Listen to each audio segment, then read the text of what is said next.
13 साल पहले ट्रेन में बिठा था बेटा, गलत ट्रेन बैठा। 6 साल का बच्चा 13 साल 500 किलोमीटर दूर से घर लौटा, माँ से मिलते ही चले आंसू।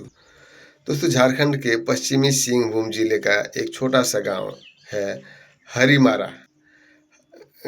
शांत हरियाली से घिरा और अपनी परंपराओं में डूबा हुआ है। इसी गांव की एक कहानी इन दिनों लोगों को भावुक कर रही है। यह कहानी है उस बच्चे की जो 6 साल की उम्र में घर से बिछड़ गया था और 13 साल बाद अचानक वापस लौट आया है। उस बच्चे का नाम है राजा गोप। आज वह 19 साल का हो चुका है, लेकिन उसकी जिंदगी के पिछले 13 साल किसी फिल्मी कहानी से कम नहीं है। एजेंसी के मुताबिक करीब 13 साल पहले की बात है। राजा अपने पिता के साथ ईंट भट्ठे में काम करने के लिए पड़ोसी राज्य पश्चिम बंगाल जा रहा था। उस समय वह सिर्फ 6 साल का था। भीड़ भाड़ वाले रेलवे स्टेशन पर अचानक वह अपने पिता से बिछड़ गया। डरा सहमा राजा इधर उधर भटकने लगा। उसे समझ नहीं आया कि क्या करें। उसी दौरान वह गलती से एक ट्रेन में चढ़ गया, लेकिन वह ट्रेन किसी नज़दीकी शहर की नहीं बल्कि हजारों किलोमीटर दूर दक्षिण भारत के राज्य केरल की ओर जा रही थी। ट्रेन चल पड़ी और छोटा राजा अनजाने सफर पर निकल पड़ा। केरल में नई जिंदगी। दोस्तों, कई घंटों की यात्रा के बाद वह ट्रेन केरल के शहर एर्नाकुलम पहुंची। यहाँ कुछ सामाजिक कार्यकर्ताओं की नज़र इस डरे हुए बच्चे पर पड़ी। उन्होंने उसे सुरक्षित अपने साथ लिया और एक चाइल्ड होम में रखवा दिया। राजा को बस इतना याद था कि उसके माता पिता का नाम क्या है और वह चाईबासा के पास कहीं का रहने वाला है, लेकिन उसे अपने गांव का नाम याद नहीं था। समय बीतता गया, राजा बड़ा होता गया, चाइल्ड होम में पढ़ाई हुई, दोस्त बने और धीरे धीरे उसने नई भाषा सीख ली, मलयालम। आज हालत यह है कि वह मलयालम और हिंदी तो धारा प्रवाह बोल लेता है, लेकिन अपनी मातृभाषा हो भाषा है लगभग भूल चुका है। फुटबॉल ने बदल दी जिंदगी।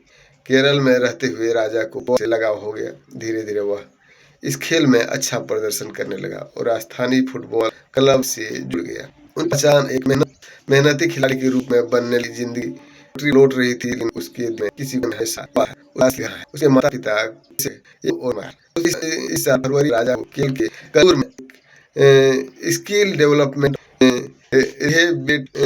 रिहेबिलिटेशन प्रोग्राम के तहत भेजा गया। वहीं कुछ सामाजिक कार्यकर्ता उसकी कहानी सुनी और सोचा कि क्यों न उसके परिवारों को खोजने की कोशिश की जाए। बच्चों के लिए रेलवे चैनल से संपर्क किया। इसका एक वीडियो बनाया गया और सोशल मीडिया व स्थानीय नेटवर्क के जरिए झारखंड के इलाके में शेयर गया। वहीं से कहानी जोड़ लिया।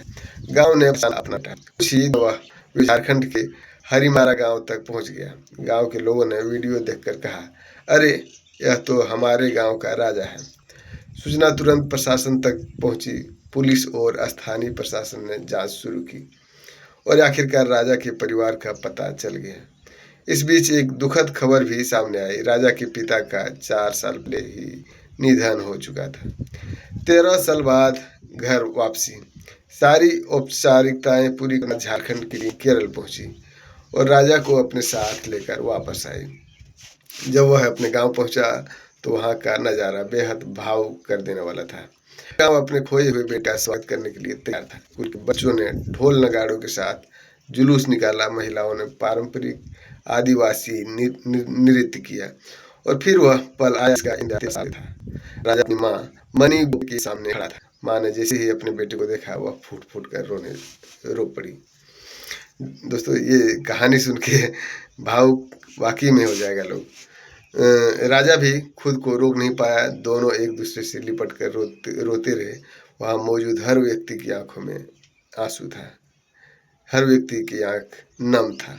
राजा की 4 बहनें भी उसे देखकर बेहद खुश हो गया। माँ का दिल और बेटे का सपना। राजा की माँ ने कहा कि वह चाहती है कि उसका बेटा उसके साथ ही रहे, लेकिन वह उसके सपनों को रोकना नहीं चाहती। उन्होंने भावुक होकर कहा कि कम से कम जब हमें पता है कि हमारा बेटा जिंदा है और अच्छा कर रहा है। राजा भी इस मिलन से बेहद खुश है। उसने कहा कि वह पढ़ाई पूरी करेगा, अच्छा काम करेगा और अपनी माँ और बहनों की मदद करेगा। उनका सपना है कि एक दिन वह अपने परिवार को केरल ले जाएगा। इस पूरे मामले में झारखंड और केरल प्रशासन के साथ कई सामाजिक संगठनों ने जानकारी दी। अधिकारियों के मुताबिक पहचान साबित करने के लिए कई दस्तावेज लाने पड़े। आखिरकार साल की पूरी होने के बाद राजा अपने घर लौट पाया। पूरे मामले में अधिकारियों ने क्या बताया दोस्तों? सोनू पुलिस स्टेशन की अफसर इंचार्ज शशि बाला भेंगरा ने कहा कि सारी डॉक्यूमेंट में लग सकता है।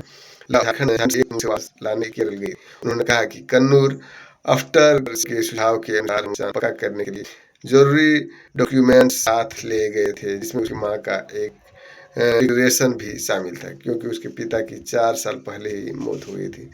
वेस्ट सिंहभूम के एसपी अमित रेणु ने पहले कहा था कि एनजीओ ने सूचना दी थी। गोप के गांव का पता लगा लिया गया था।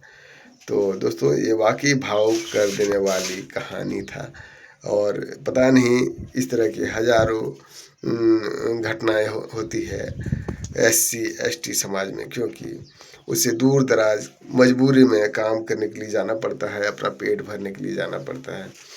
तो ये हालत है हम SC ST OBC समाज का। आप क्या सोचते हैं कमेंट करके जरूर बताइए। वीडियो अच्छा लगे तो लाइक शेयर और सब्सक्राइब भी करिए। आप देख रहे हैं न्यूज़ हर्पल। जय हिंद, जय भारत।